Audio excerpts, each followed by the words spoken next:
Vital signs of learning in my thinking is that there are certain things that every learner, whether they're 2 years old or 92 years old, goes through in order to fully comprehend, have that knowledge as a resource, have that skill as a resource, or have that habit as a resource. It's part of who I become intellectually in order to function in career or family or work or any kind of setting that I'm in. And the belief is that it begins with not knowing and ends up with, I know this, I can share this, I can talk about it, I have some level of expertise with this topic now. And it builds over time. The more you know, the less you need to learn of that thing, but there is something connected to that, and that takes you in another direction. And a project is the best way for a person to practice those skills and develop those skills, because a project is a whole piece of learning. You begin with a question or a problem or a challenge, and you work through that until you have the answer, the product, the presentation of, I now know this.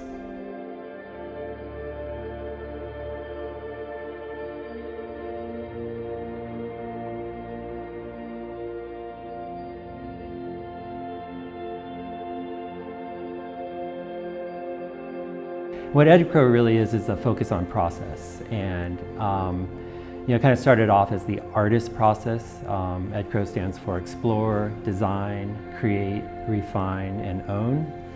But really we see that as a general process for learning anything. So it's how we structure most of the learning that happens at A3s. We are in a group work, project-based world.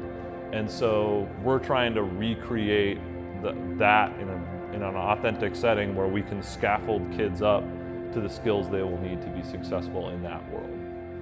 I think process really leads to much higher order thinking, and it is more universal in the skill set that we need in people.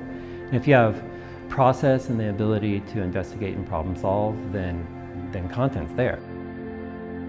Kids who learn to ask good questions and go out and find those answers generate more questions that generate more understanding, and it becomes this sort of snowball effect where as you get a bigger understanding of the world, the questions that you're able to ask about it get more specific and in some ways bigger, get to the heart of what it is. So I would say it's really hard to prove someone's not reasoning. Like, who are we to say what correct reasoning looks like? I think reasoning means connecting your old ideas to the new ideas that I'm exposing you to.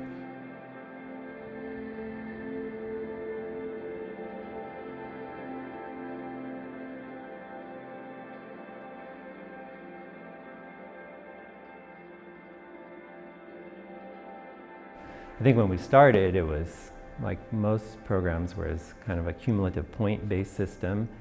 And we realized right away that we weren't teaching in a typical way, students weren't learning in a typical way, so why were we assessing in a typical way?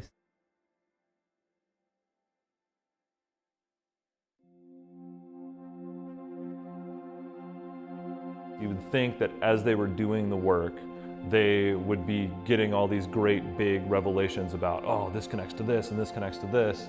But actually my experience has been that it's in autopsying processes that they really get that understanding and sort of ownership over their process. When they're sort of forced to go back afterwards and describe why was this successful or why was this not successful, using the vocabulary that we sort of smash into them over and over and over again, suddenly in the mad panic of trying to explain how I think, they start grabbing onto these words and putting them into their own experience in ways that they become really profound, and allow them to sort of connect an experience with an idea in a way that locks it in.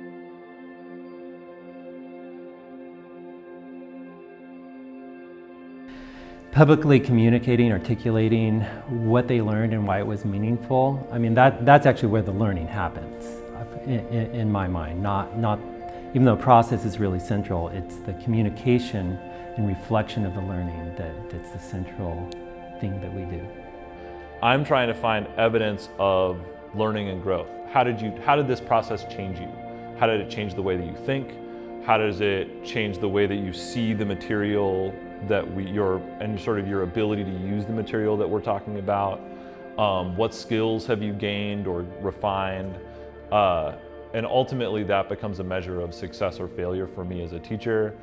Mastery is not always the outcome. It's learning is the outcome. So I think just ownership is that reflection of learning, that through this process, I'm better at this now than I was before.